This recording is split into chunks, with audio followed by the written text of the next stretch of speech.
ஸ்ரீ சௌடாம்பிகை ஜோதிடம் நேயர்கள் அனைவருக்கும் ஜோதிடர் ஜெய தமிழ் செல்வனின் அன்பு வணக்கங்கள். இப்ப நம்ம நவம்பர் மாத பொது பலன்கள் திருக்கணித முறைப்படி பார்ப்போம். இப்ப சனி பகவான் எங்க இருக்கிறாரு அப்படின்னா மீனத்துல. சனி பகவான் மீனத்துல புரட்டாதி நாலாம் பாகத்துல, அதாவது வக்ர நிலையில இருக்கிறாரு இப்போதைக்கு. அதுக்கப்புறம் குரு குரு உச்சமா இருக்கிறாரு கடகத்துல. குரு உச்சமடைகிறாரு, உச்சமா இருக்கிறாரு. அதே மாதிரி ராகு கேதுக்கள், ராகு கும்பத்திலையும் கேது சிம்மத்திலையும் இருப்பாரு. அதே மாதிரி சூரியன் 15 நாள் துலாம்லையும், மீதி 15 நாள் விருச்சக ராசியில குருவோட பார்வையிலும் இருக்கிறது ஒரு தனி சிறப்பு. அதே மாதிரி செவ்வாய் 30 நாளும் விருச்சகத்துல தான் இருப்பாரு, விருச்சக வீட்டுல இருப்பாரு. அதே மாதிரி சுக்கிரன் மாதத்துல முதல் 2 நாள் மட்டும் நீச்ச நிலைமையில இருப்பாரு. அதுக்கப்புறம் 24 நாள் தன்னோட சொந்த வீடான துலாம் ராசியில 24 நாள் இருப்பாரு. அதுக்கப்புறம் 4 நாள் விருச்சகத்துல இருப்பாரு. புதன் 24 நாள் பிற்பகுதி 24 நாள் புதன் விருச்சகத்திலையும், ஒரு 6 நாள் ஆரம்பத்துல ஒரு 6 நாள் மட்டும் வக்ர நிலையில துலாம் வீட்டுல இருப்பாரு. இதுதான் இந்த மாதத்தோட கிரக பலன்கள் கோச்சார ரீதியா. துல்லியமான பலன்கள் வேணும் அப்படின்னா கீழே நம்ம நம்பருக்கும் கான்டாக்ட் பண்ணுங்க. இப்ப ஒவ்வொரு ராசிக்கும் உண்டான துல்லியமான பலன்களை பார்ப்போம். விருச்சக ராசி நேயர்கள் அனைவருக்கும் வணக்கம். விருச்சக ராசிநாதன் செவ்வாய் ஆட்சியா இருக்கிறது, உங்க ராசியிலேயே ஆட்சியா இருக்கிறது ஒரு நல்ல விசேஷமான அமைப்பு. இன்னும் ஒரு விசேஷம் என்னன்னா, குரு உங்க ராசியை உச்ச குருவாகி உங்க ஐந்தாம் பார்வையா உங்க ராசியை பார்க்கறது தனி சிறப்பு. இந்த காலகட்டத்துல உங்களுக்கு இன்னும் ஒரு வருஷம் காலமா உங்க ராசியை பார்ப்பாரு குரு பகவான். அதனால அந்தஸ்து, கௌரவம், மதிப்பு, மரியாதை எல்லாமே உயரக்கூடிய அமைப்புகள் இருக்குது. பொருளாதார முன்னேற்றம் கிடைக்கும். நீங்க சமூகத்துல ஒரு அங்கீகாரம் கிடைக்கும். இது வரைக்கும் இருந்ததுக்கு ஒருபடி மேல உங்களுக்கு அங்கீகாரம் கிடைக்கும். அதே மாதிரி இரண்டாம் இடத்துக்கு சனி பகவான் பார்வை இருக்குதுதான். இருந்தாலும் அந்த சனி குரு பார்த்த சனியா இருக்கிறதுனால அந்த அளவுகள் பாதிப்புகள் இதுக்கு முன்னாடி கொடுத்த பாதிப்புகளை கொஞ்சம் குறைச்சிப்பாரு சனி பகவான்.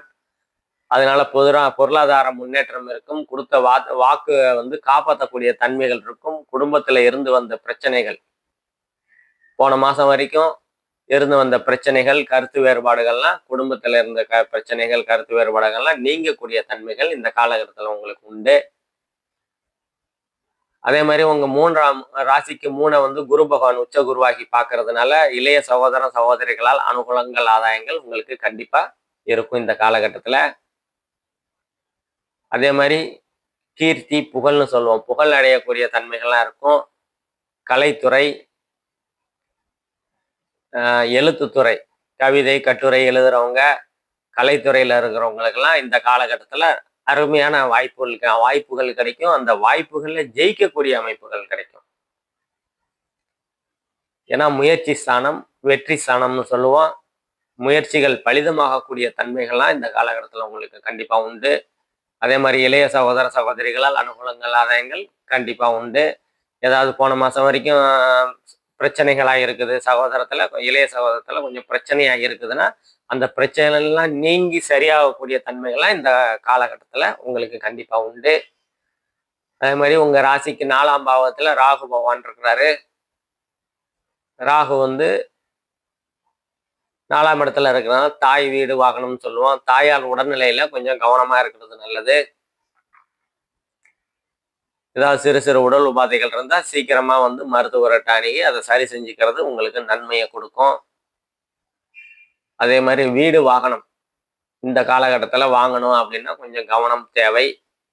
பேப்பர்ஸ் எல்லாம் கொஞ்சம் கரெக்டா இருக்குதா? ஏன்னா 4ஆம் இடத்துல ராகு இருக்கிறதுனால ஏதாவது ஒரு சிக்கல்களை கொடுக்கறதுக்கு வாய்ப்புகள் இருக்கு. அதனால பேப்பர்ல எல்லாமே, அதாவது வாகனத்தினாலும் சரி வீடுனாலும் சரி, பேப்பர்லாம் கரெக்டா இருக்குதா அப்படின்னு எந்த ஒரு வில்லங்கம் இல்லையான்ட்டு 1க்கு 2 முறை செக் பண்ணி வாங்கிக்கிறது இந்த காலகட்டத்துல நல்லது.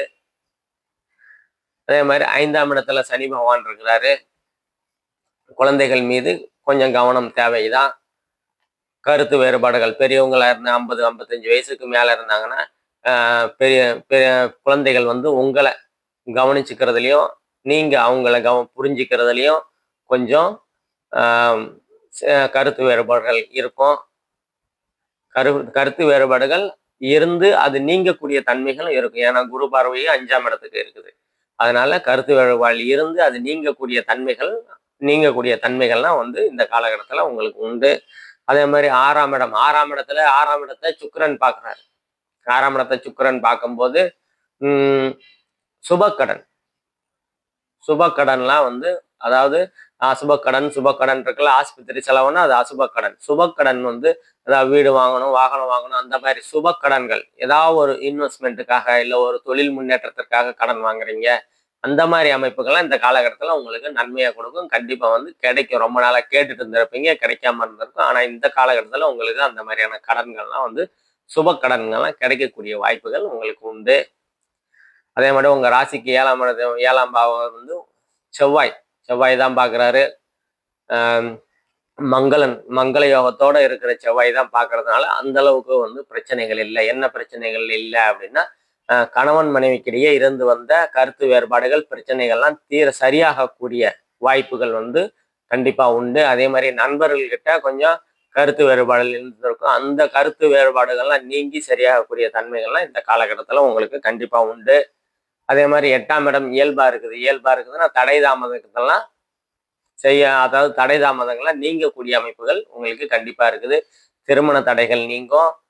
வீடு வாகனம் வாங்கணும் அப்படின்னு ஏதோ ஒரு காரியத்தை, ஒரு நல்ல காரியத்தை ரொம்ப நாளா ட்ரை பண்ணிட்டு இருப்பீங்க. அந்த தடைகள்லாம் நீங்கக்கூடிய அமைப்புகள் இந்த காலகட்டத்தில் உங்களுக்கு கண்டிப்பா உண்டு. அதே மாதிரி 9ஆம் பாவத்துல குரு பகவான் இருக்கிறாரு கடகத்துல. அது தந்தையோட அமைப்பு. தந்தையால் வந்தவர்கள் அந்த அமைப்பு. அதே மாதிரி தந்தை வழி சொத்து ரொம்ப நாளா பெண்டிங்ல இருக்குது, கோர்ட்டு கேஸ் அப்படின்ட்டு இழுத்துக்கிட்டு இருக்குது. அதெல்லாம் இந்த காலகட்டத்துல கண்டிப்பா கிடைக்கக்கூடிய அமைப்புகள்லாம் உங்களுக்கு கண்டிப்பா இந்த காலகட்டத்துல உண்டு. அதே மாதிரி சித்தப்பா பெரியப்பா அவங்க கிட்ட கருத்து வேறுபாடு போன மாசம் வரைக்கும் இருந்த கருத்து வேறுபாடுகள்லாம் நீங்கி சரியாகக்கூடிய தன்மைகள்லாம் நீங்களே சமரசம் ஆவீங்க, இல்லை அவங்களே சமரசம் ஆவாங்க. அந்த மாதிரி அமைப்புகள்லாம் உங்களுக்கு இந்த காலகட்டத்துல நல்லபடியா இருக்குது. அதே மாதிரி உங்க ராசிக்கு 10ஆம் இடத்துல கேது பகவான் இருக்கிறாரு. தொழில்கள்லாம் கொஞ்சம் டல்லா தான் போகும். ஏன்னா உங்க லாபஸ்தானத்தை சனி பகவான் பார்க்கறதுனால தொழில் கொஞ்சம் டல்லா போயிட்டு, ஏன்னா தொழில் டல்லா போனா லாபங்கள் குறையத்தானே செய்யும். அதனால லாபங்கள் தொழில் அந்த அளவுக்கு ஒன்றும் பிரச்சனை இல்லை. தொழில்கள் கொஞ்சம் சுமாரா போகும். லாபங்கள்ல ஏன்னா 11ஆம் இடம் லாபஸ்தானத்தை சனி பகவான் பார்க்கறதுனால கொஞ்சம் பெருசாலாம் இது பண்ணிக்க மாட்டாரு, கொஞ்சம் குறைப்பாரு. அதே மாதிரி 12ஆம் இடத்துல சுக்கிரன் இருக்கிறதுனால ஏற்றுமதி இறக்குமதி ஓடிக்கொண்டே இருக்கிற செய்யும் தொழில்கள், அதாவது ஏற்றுமதி இறக்குமதினா வெளிநாட்டுக்கு எக்ஸ்போர்ட் பண்றவங்க, அவங்களுக்கெல்லாம் இந்த காலகட்டத்துல ஒரு நல்ல அமைப்பா இருக்கும். அதே மாதிரி ஆட்டோ ஓட்டுறவங்க, பஸ் ஓட்டுறவங்க, காரு, அந்த மாதிரி ஓடிக்கொண்டே இருக்கிற தொழில் பண்றவங்களுக்கெல்லாம் இந்த காலகட்டத்துல உங்களுக்கு நல்லபடியா அமையும். அதே மாதிரி வெளிநாடு போய் வேலை பார்த்து சம்பாதிக்கணும் அப்படின்ற முயற்சி பண்ணிக்கிட்டு இருக்க இளைஞர்கள்லாம் கண்டிப்பா இந்த காலகட்டத்துல வெளிநாடு வாய்ப்புகள்லாம் கண்டிப்பா உங்களுக்கு கிடைக்கும். போன மாசம் வரைக்கும் விசா கிடைக்கல அப்படி இப்படின்னு ஏதோ ஒரு வகையில வெளிநாட்டு பயணங்கள் இழுத்துக்கிட்டே போனதெல்லாம் இந்த காலகட்டத்துல கண்டிப்பா போய் வரக்கூடிய அருமையான சூழல்கள்லாம் உங்களுக்கு இந்த காலகட்டத்துல இருக்குது. இப்ப நம்ம பார்த்தது எல்லாமே பொது பலன்கள் தாங்க. துல்லியமான பலன்கள் வேணும் அப்படின்னா உங்க ஜனனகால ஜாதகத்தை கொடுத்து தசாபுக்தி அமைப்புகள் எப்படின்னு தான் மீதி 75%. சரியா? கீழே நம்ம நம்பர் இருக்கும், கான்டாக்ட் பண்ணிக்கோங்க. நன்றி, வணக்கம்.